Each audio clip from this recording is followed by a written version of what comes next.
welcome to the Thursday edition of the Hog Talk podcast, presented to you by Fan Duel, coming to you live from the Sterling Soap and Roastery Studios, part of the Believe in Buzz Radio Network, where you can hear us each week on 106.7 Buzz 2 in Central Arkansas.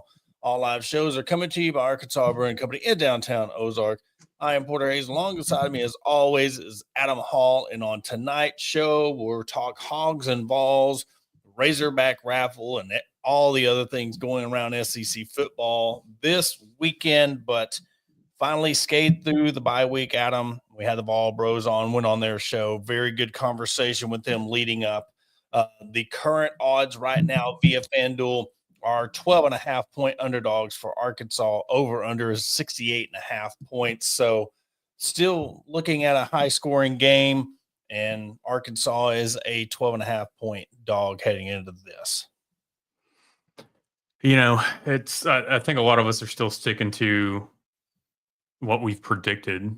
And that was before any coaching change, any of that was, a Tennessee win, if it comes down to it, just like last season. I believe that we all four in our pick'em picked Tennessee to win that game. Yep. And we ate crow afterwards. So whatever the case may be, just go out there and have a good showing, especially for Coach Petrino's first game as interim head coach. Especially, on defense. Let's see if we can back up a lot of the talk that we've heard coming out of practice from players, coaches, etc., in the last couple of weeks. So it's one of those that the previous 5 games are behind you. So take it game by game and get yourself back into the swing of things. Yeah, I would love to be a fly on the wall to watch these practices, because Taylon Green, when he was the midweek or Tennessee, media availability, he looked tired. Mm-hmm. You just can tell. I think we were talking about last week of, the bye week and just all the changes. They're going to be ready to go out there and play against another team. And it just looked like they had been through hell. So we'll see how that plays out. We'll see what goes on. But, this is going to be game one of Bobby Petrino's audition. I don't know if you could say that it's the Bobby Petrino era because he's interim head coach, but this will be a telltale of, are the players bought out in him, or is this going to be one of the things where they're going to go through the motions, audition themselves for another school next year? So very intriguing game.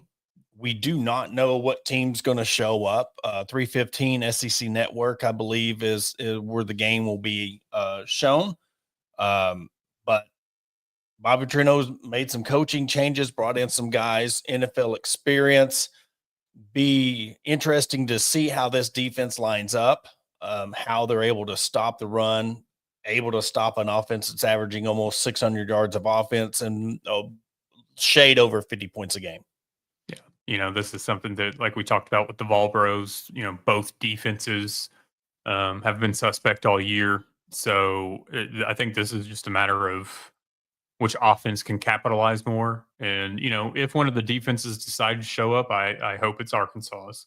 Yeah. Or I hope that there's some fire that's been lit, and maybe going back to a base defense for these guys is what they need.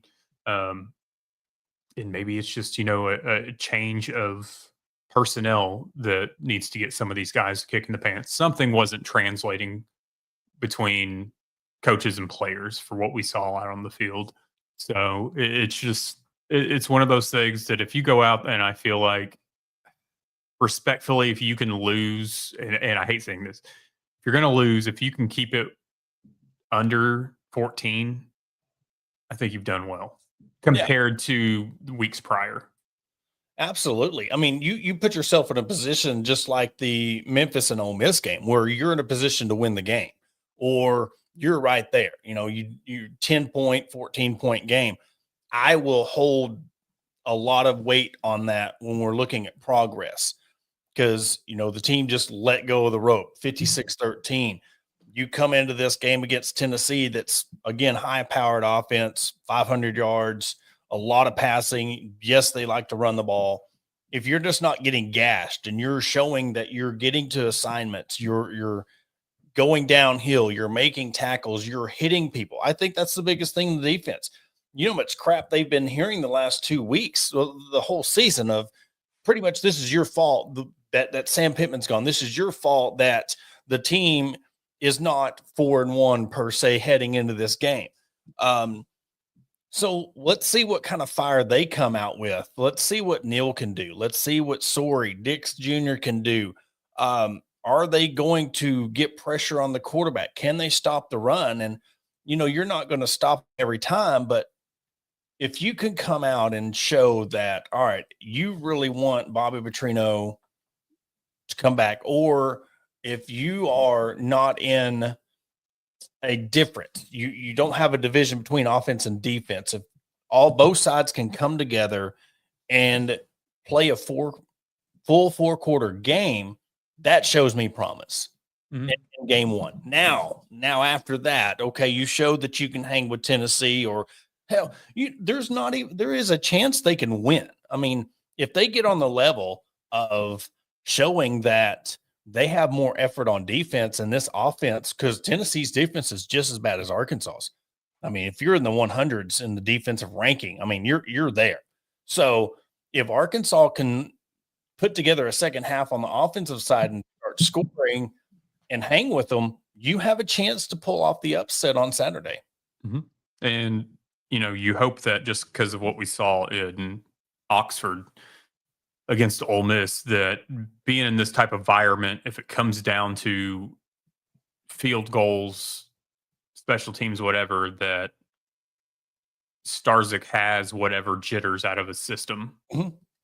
Because this is going to be obviously a louder environment than he was in Oxford.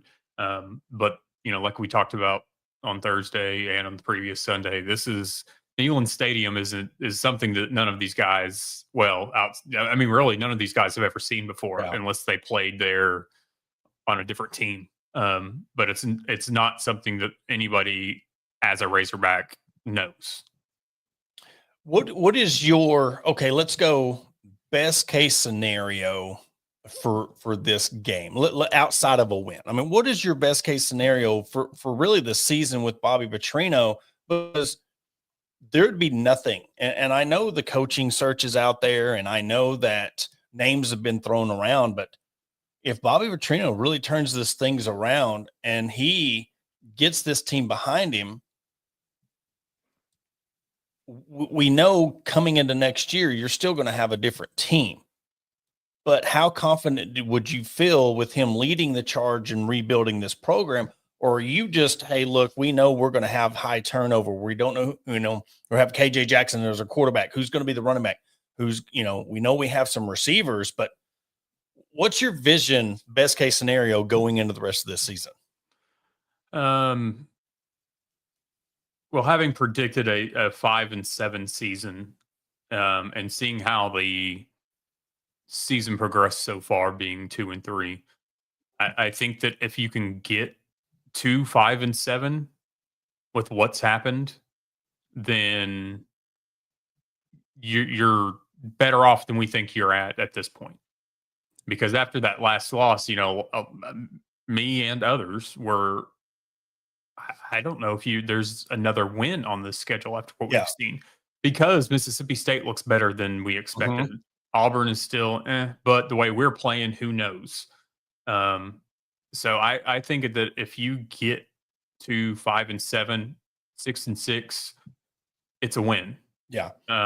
As a season, based on you fired your head coach, you fired basically almost all of your defensive staff.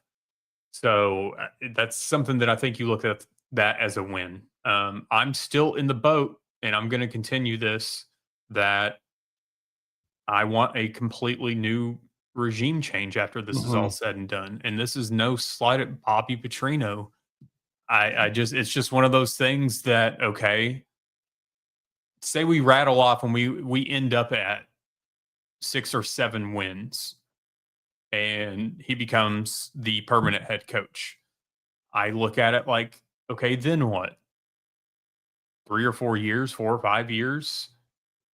and we're back in the same. And I know you can still be in that same boat with going and hiring a completely new head coach that you haven't had here before. I understand that's still a part of it. I just look at it like, and I think you made the comment Sunday, is this just being another retirement check for somebody? Yeah. And I would rather take the risk on hiring somebody else, whether they be. I'm still in the boat. I would rather throw the money at somebody that's established, but at the same time, we've never gone after a younger, up and coming coach. Yeah, we hired an older coach that had never had coordinator or head coaching experience to run this team, but it's just something. I'm just in the boat of just start completely new, start with something we haven't seen before. And like I said, that's no shot at Bobby by any means. I'm just tired of circling the block with coaches that have been here before. Yeah, and I'm with you because I'm looking at best case right now, just off of the remaining teams. Let's say they do beat Auburn, Mississippi State, and Texas. There's your 5 and 7. That gets you 3 wins. I still don't think that's good enough. And you brought up a good point of, whole new regime. And I've said it very publicly. I think it needs to go all the way to the top to bottom because you are going to have a different quarterback coming in next year. Who's going to be your running back? We know have some receivers starting, but everything revolves, and this is Bobby Petrino, around that quarterback. Okay, we can put a lot into this season. Let's say they go on a streak and they pull out, say they beat Missouri, Texas and Missouri at the end of the year. Okay, that's going to give you some hype, but we don't know what we're going to get out of KJ Jackson next year. And I think that's where a lot of this comes into the preparation. He's always good under year 2 with somebody. Well, next year would start year 1, and we don't know what we're going to get out of him. And I am afraid that they do reel off enough wins. And again, I'm going to point to, I think I discussed this when Sam was still the coach. You're coming down to that Missouri game of being that tell-all game of you give Bobby Petrino the job based on that Missouri game. I want to see what can be done. And you losing the Memphis game, that took away a game that we had as a win. A lot of people had as a win. You've got to replace that. Which one of these games is going to replace that? So now you still have to beat Auburn, Mississippi State, and then out of A&M, LSU, Texas, and Missouri, you've got to win one of those games. Now, the more favorable win I see is that Texas game, but it's on the road. You always play LSU tough. The one bright spot is now that Sam is gone,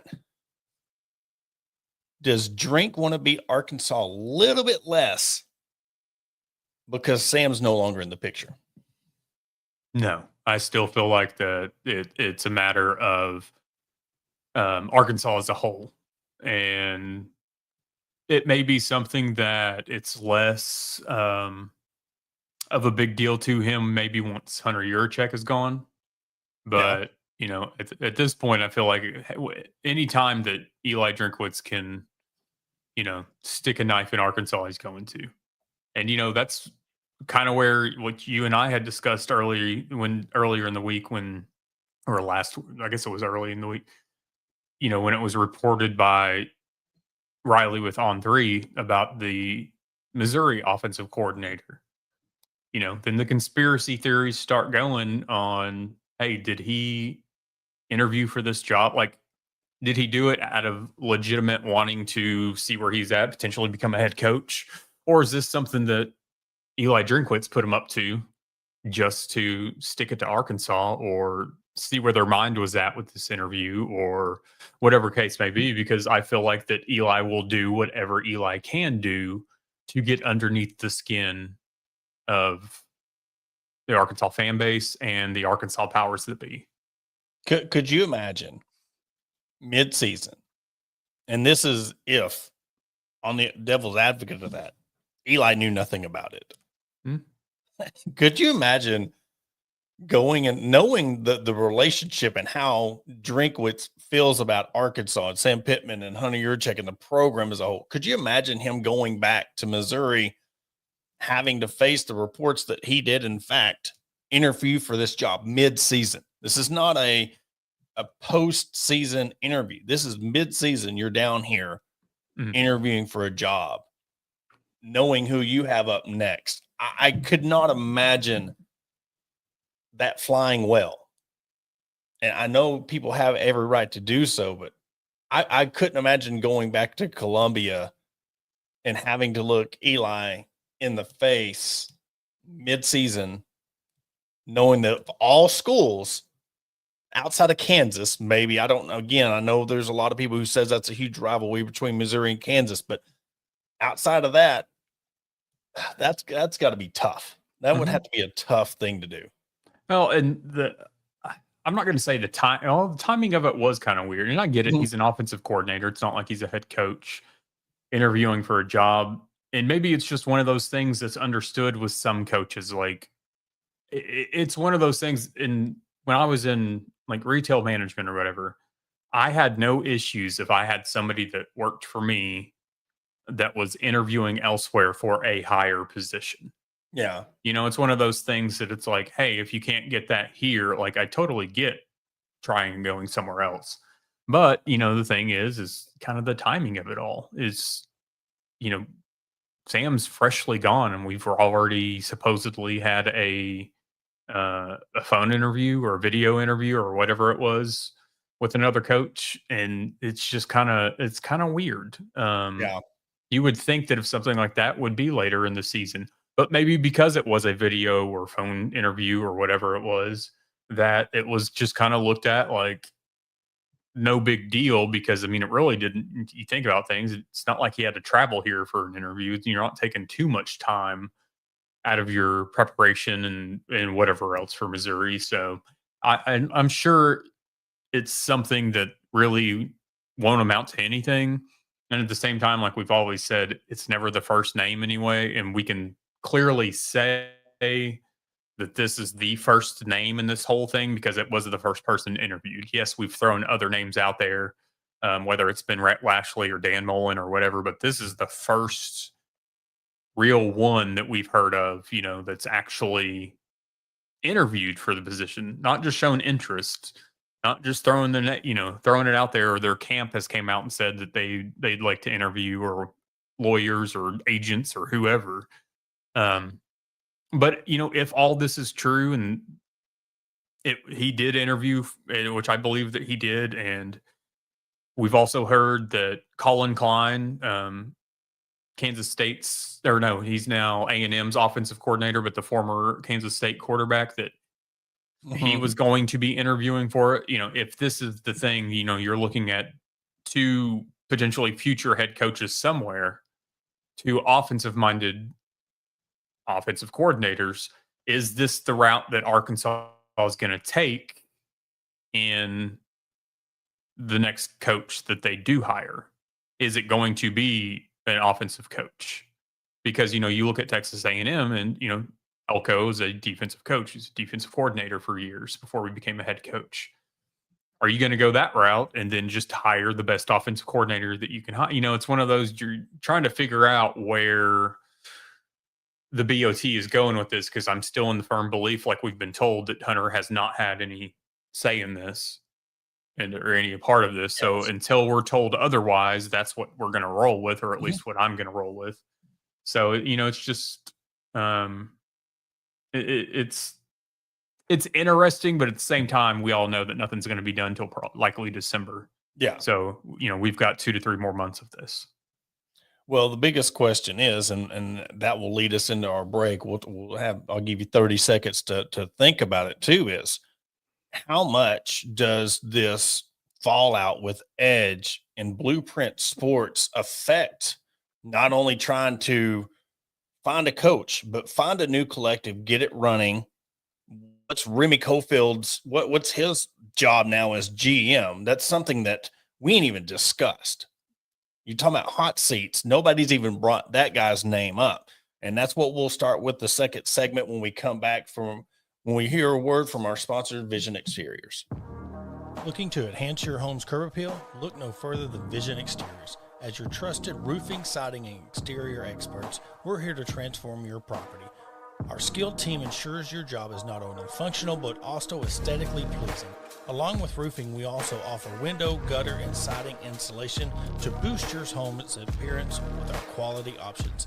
Visit us at www.visionexteriors.com or call us at 479-397-4770. Let's make your vision a reality. And welcome back to the Hog Talk podcast. And before we went to break, we were talking about, Hunter Yurachek coaching search, but something that has really, and I don't listen to too much outside of radio on the way to work, but, I know we give a lot of flack to Hunter Yurachek, but another name that I'm really very surprised we haven't heard a statement from, we haven't heard anything from, and that's Remy Cofield.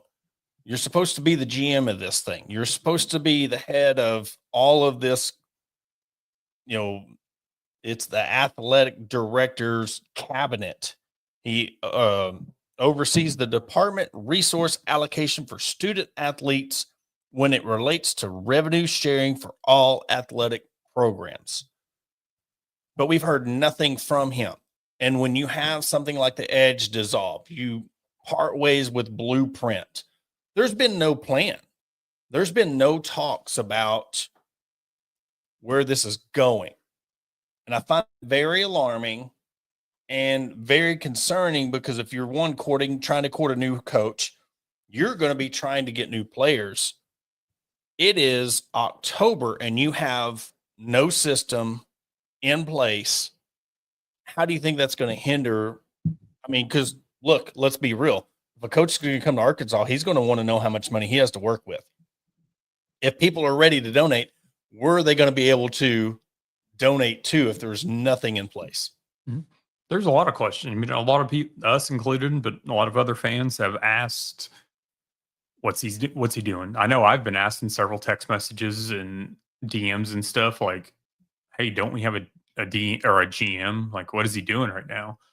And that's a valid question, because outside of that one press conference, I mean, we haven't heard anything. And it's one of those things that you don't have to sit here and have press conferences with the GM. You don't have to sit out here and like always be in the limelight. But at the same time, it's kind of like the world we live in with social media.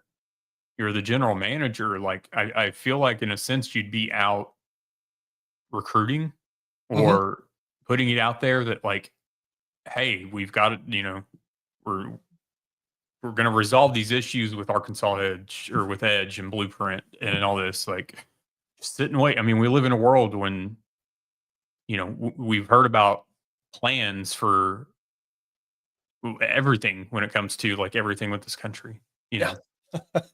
In 2 to 3 weeks, we'll have a plan. Yeah. I have a plan. I have a concept of a plan. Like, give us something, because we're all sitting here wondering. But you brought up the valid point. People want to donate. How are they going to?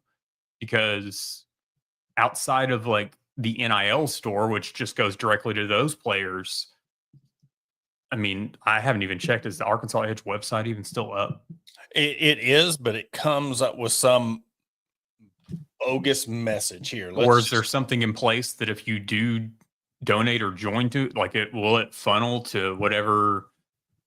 Or is this something that it'll somehow funnel to the Razorback Foundation, so they'll get to pad their bottom line a little bit more?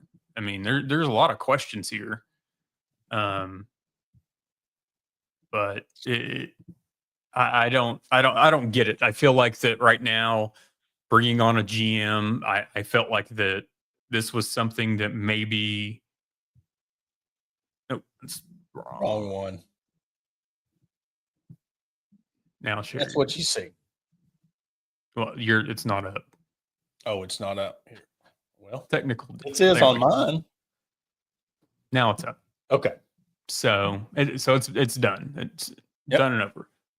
But was Arkansas prepared for a GM, or did we hire it because we felt pressure because everybody else was hiring GMs? And I had high hopes for this guy. I mean, we ran through his resume. We talked about the players that he brought into the Boston Celtics. And I would think that a guy like that, I mean, you'd be out here recruiting. But we've heard and seen nothing.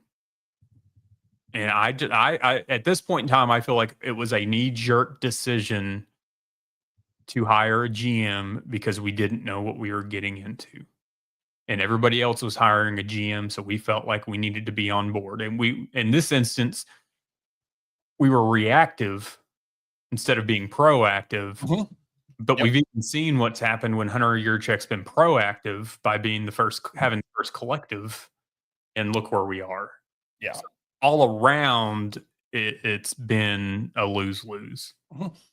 Well, you have a group of fans that are out there, and they are wanting to start the Pigpen Collective.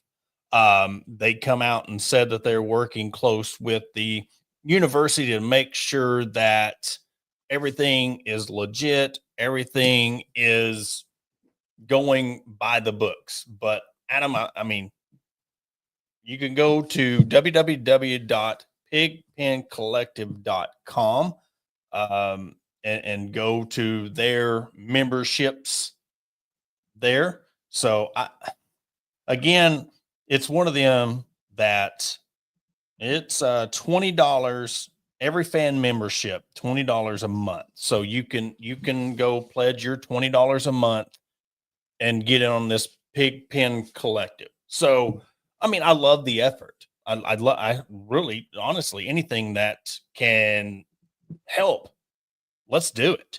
Mm-hmm. But you and I both know that trying to do anything on your own, university, I mean, love your shirt, by the way, you know, I mean, intellectual property and the amount of bogus t-shirts that we try to put up on this TeePublic that we try to, you know, just have fun with, keeps on getting taken down. So, you know, so if somebody could tell me, like, I understand that, like, they've got trademarked or whatever the word Arkansas in all caps. Yeah. You know, how you have that in your, you know, for an entire state, and every single shirt out there that is not licensed that has the word Arkansas on it. Hang on. Oh, unplug that. Maybe. I don't know. But you're not going after any of those, but it's constantly us that, you know, they come after. I think this was the 7th shirt that has been removed from TeePublic. And some of them I knew were going to get removed because they were way too close for comfort, or we slightly changed a logo, or, you know, I get it. Slap on the wrist. Okay. Yeah. But you removed a shirt that literally just had the 2 words that said Arkansas baseball. Weren't in the school colors, weren't in the school font, none of that. And that's what we chose today to have removed for intellectual property violations. Adam, I don't know how you're going to be able to feed the family. They took all that money away from you that you're making off of those shirts. It's ridiculous. And, you know, it's one of those that, you know, I send my email like, hey, what's this about? I'm probably not going to get a response for it, or I'll get a bogus whatever. But at the same time, it's, you know, it's all done and fun. I'm not sitting here copying logos or using Razorback logos, for instance. But, you know, it's one of those things that they do things like this, and then that causes me to go and, where is it? Do things like this. Oh, it's not up there. Let me remove yours real quick. There you go. Well, maybe. No, add to there you go. There we go. I got you. So, you know, I go and do things like this. This is what it is. So, and we've also got, you know, I wear my petty AF hat. Yep. So we'll see what happens. It's one of those that it's all in good fun until stuff gets removed with no rhyme or reason. And, you know, I've gone back and forth with TeePublic after these have been removed to try to argue and fight my point, if you will. And with TeePublic's legal department, all they do is send a big file that I have to fill out to prove that something is not violating the intellectual property. So they put it back on me. I have to prove without a shadow of a doubt that Arkansas baseball does not violate any intellectual property things. But then when I go to the university and I say, hey, I would like a copy, or where can I find a copy of all of your trademarks and whatnot, so I know what's intellectual property and what's not, it's crickets. I don't get their response. That, Adam, it just shows you, you're in the mid of a coaching situation. You're in mid of and this is what you're spending your time with. I mean, you don't even have a GM that can come out and say anything. You have an athletic director that, I mean, let's be honest. I mean, is he just trying to hope and pray that this Bobby Petrino thing works out so his job's safe? And then you go to, their own raffle, and right now it's at a whopping 2,500 for the winner. And now we know that will magically climb to $100 and something thousand by Saturday. But to me, it's like, you got to grow up. You really got to act like a professional business. And we've seen on different levels, you're not being professional. You think it really hurts our feelings that you are. I mean, it irritates us and rubs us the wrong way. But if you think I'm losing any sleep, we're talking negative about a situation, about a coach that's not even here anymore because he couldn't cut it. We've been trying to talk about this for 2 years, and you end up letting him go because the athletic director himself said he didn't have the funds to succeed. But we are held accountable for what we say on the broadcast or put out a shirt. Now you have fans, because they're so irritated with Arkansas Edge, that they're wanting to make their own Pigpen collective, which I love it. Love the idea. I hope everybody goes and donates to it. I hope they can figure out where to send the check, because again, how with nothing to give to, how is the players going to get it? Maybe Remy can finally come out and say something, but this is why we're so hard on this, guys. This is why we've been talking the way we have all year, all last year. This is a Division I program in the SEC. You have 12 billionaires at your calling if you run things the right way. You have so much money. People know they want to go to Walmart and Tyson and hunt, but there's other people out there that would be willing to help this out if it's run the right way. And we're frustrated because we want things to be great. We want year-round success for all these programs. But it starts with a football program. It starts in August. You've seen how dead it was after Arkansas baseball lost in Omaha. There was no excitement coming into the football year. And to have your athletic director come out and just be like, well, we didn't have him set up, or we have money. Walmart and Tyson's not going to save your football program. Then you fumble the bag on the stadium. Then you fumble the bag on this collective edge, get scammed or whatever it is with this blueprint. You're not cut out to be an athletic director in the SEC. I'm sorry. Well, that's just how it is. Marcus brings up a good question here. Is there anyone in the athletic administration that knows what they're doing? And it's one of those things that at this point in time, you could argue at various points that from the business standpoint, possibly. But then when you look at what's happened with Blueprint and Edge and some of your hirings and whatnot, like I really don't know, because it's one of those things that here we are once again. And just for S's and G's, if y'all don't know what that is, use Urban Dictionary. Yeah. I'm going to play this real quick because we're going to get in. Y'all know where we're going here. Join me for these intriguing and fascinating cases of tonight's edition of Unsolved Mysteries. So anyway, just to get that out of the way, I wonder in what's happened with Blueprint, not just here at Arkansas, but with all the other schools that have backed away and backed out, ended their deals. I feel like that all these little like fees and whatnot that we saw in these contract details that were released, which, by the way, I guess in Arkansas's standpoint, there is no contract because nothing could be released out of the Freedom of Information Act that was requested. I feel like that this makes it seem like the athletic directors were getting kickbacks in some way, shape, or form. Otherwise, why wouldn't you release this information? Otherwise, why wouldn't you turn over these documents? Then you say that there wasn't any documents to release. Then you end your relationship less than a week later. Like we've seen this before. It's kind of happening right now over, out east. And it's one of those things that it doesn't look good. And it's not just one athletic director. It's a group of athletic directors. But I feel like they were sold goods that didn't have the returns they were expecting, but they got a kickback along the way. Yeah, and it's the thing, we're talking about amateurism. It's amateurism and it's immaturism. I guess even that's even a word, but I'm going to throw it in there because they are being immature about it. You're easy to boast your chest when you hand out $191,000 check, but what has it been since then? You wanted to do it on your own and you outsource that, a third-party company that you're paying. So how much that money is going to this third-party company when you could have done it for no cost and let somebody else do it? You have an edge. You outsourced it. And I know the athletic director is outsourcing. He is outsourcing everything. He's outsourcing a GM.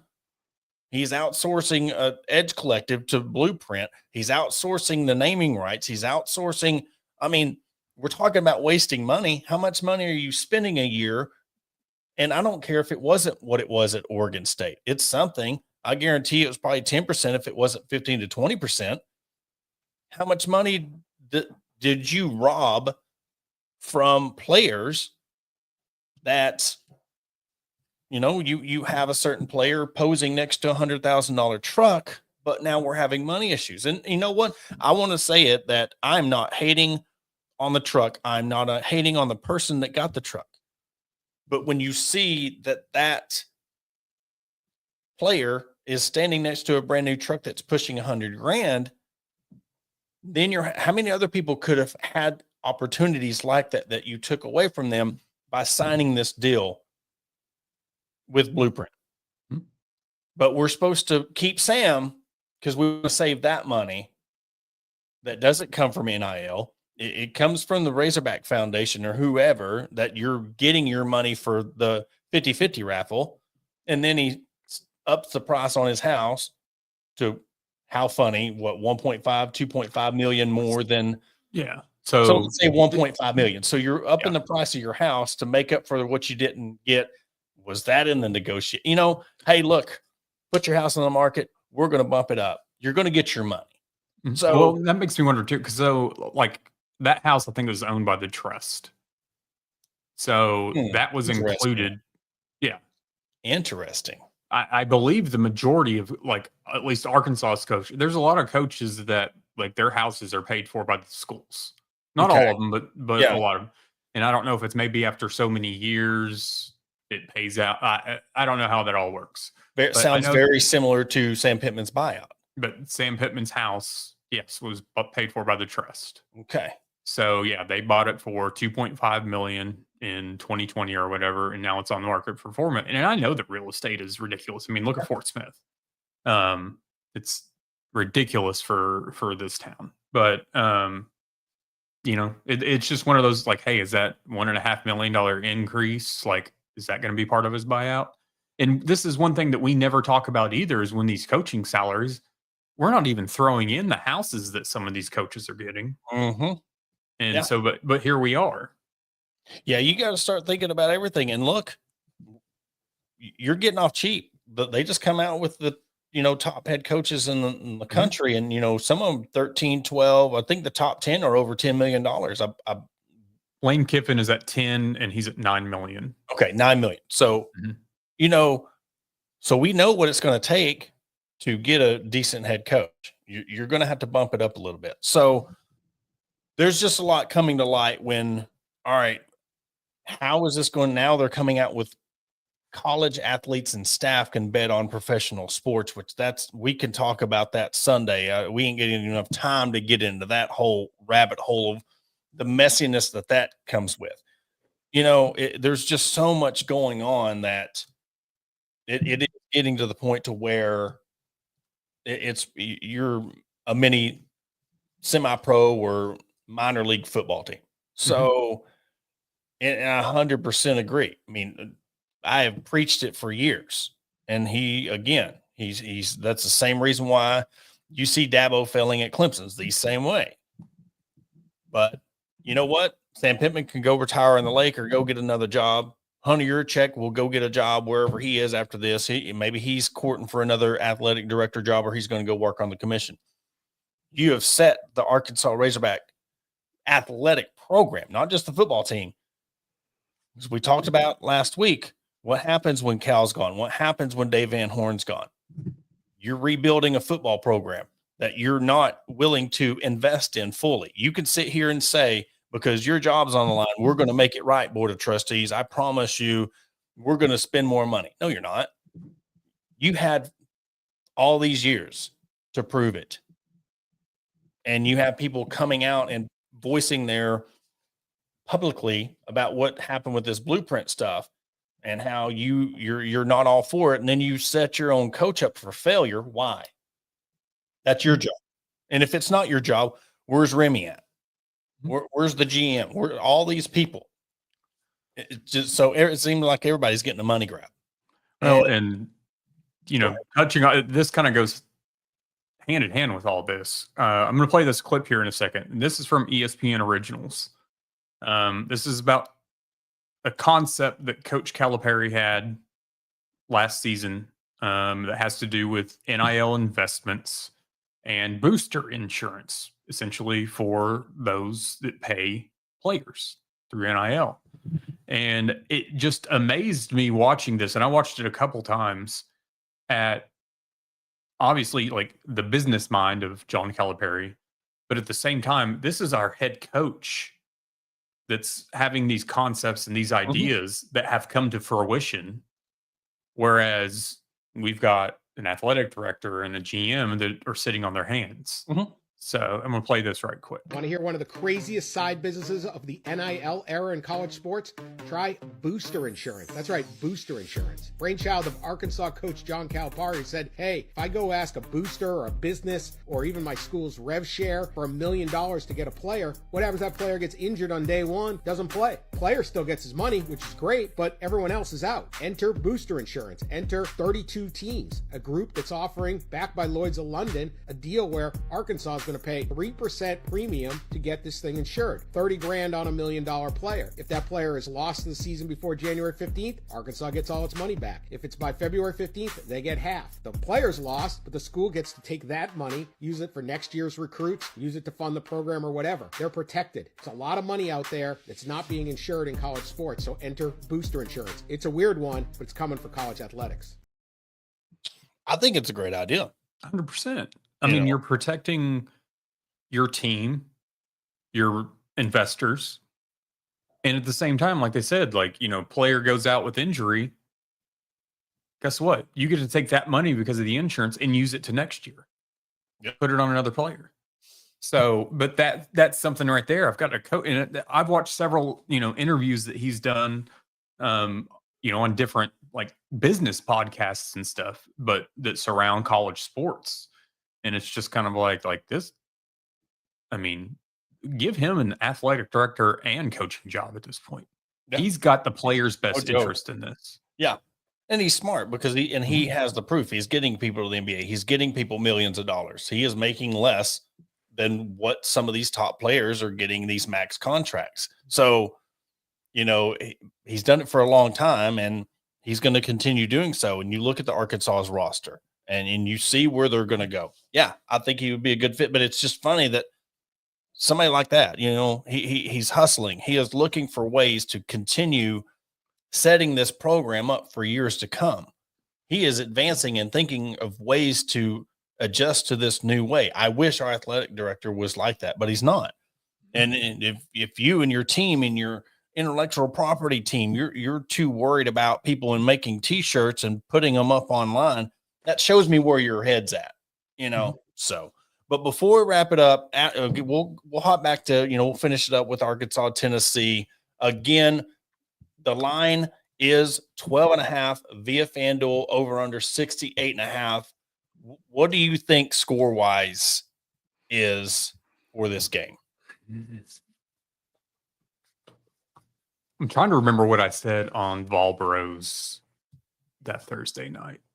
I believe it was somewhere around a 42-34, or at that point in time, it may have been like a 48-34, 48-32. Mm-hmm.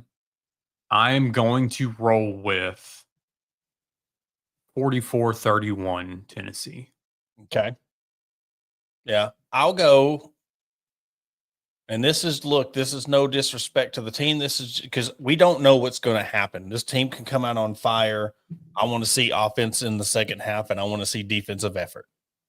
We haven't had a chance to see that yet, so I'm going off of what we see coming into this. It's at home, 3:15 game, Needless Stadium, revenge game. Heupel is trying to get into that upper echelon of the SEC. He is trying to ensure that he gets a spot in the college football playoff. They know it, that Bobby Petrino and their fans are not worried that Arkansas is going to win, but they are worried that this game is going to be closer than it should. Even the Vol Bros said, that they're worried that Arkansas is going to come in hot, but I'm still going to go 48-28 until the offense, because we gave the defensive side of the ball so much, crap. But until I see this offense change in the second half and score more points, that's going to be the deciding factor in my final score, 48-24. Mm-hmm. And if Cam Shanks is listening, by all means, if you want to pull out your best Joe Adams impression, now's the time. On punt return, now is definitely the time. So, we talked about that this is usually a game that weird things happen. Unfortunately, it's probably fortunate because it's at Tennessee. It's not a night game. It's at 3:15 our time. So we'll just see what happens. I just hope that it's a good game past halftime. Yes.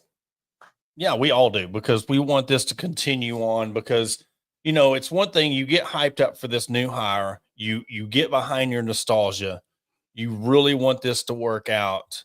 And it starts with Saturday. It starts with Arkansas coming out, playing on fire, showing the fans and proving to themselves that the season's not lost. You can still salvage this thing and go to Knoxville, put on a good show. Then you have 3 games at home, then a bye week to finish out your last 3 games of the season. And let's be honest, these next 3 games, Texas A&M's tough, but winnable. Then you have Auburn, Mississippi State. So get some momentum. Use this. Even if you lose to Tennessee, hang with them. Build off of that. Get another week to prepare. Come out even better against A&M. What if you win that game? What if your offense is clicking? And then you have Auburn and Mississippi State, and, Saturday, October 18th, Darren McFadden, number 5 ceremony. So you have things you want to show up for. And we want to see a packed house next week. We don't want to see 30,000 people in the stands next week. And you got to come out and perform on Saturday against Tennessee. It's one of those that I think fans would give, Bobby a good showing, go show out when they come back to Fayetteville after the Tennessee game. No matter what happens at the Tennessee game, they'll give him that benefit of the doubt, since Coach Pittman is gone.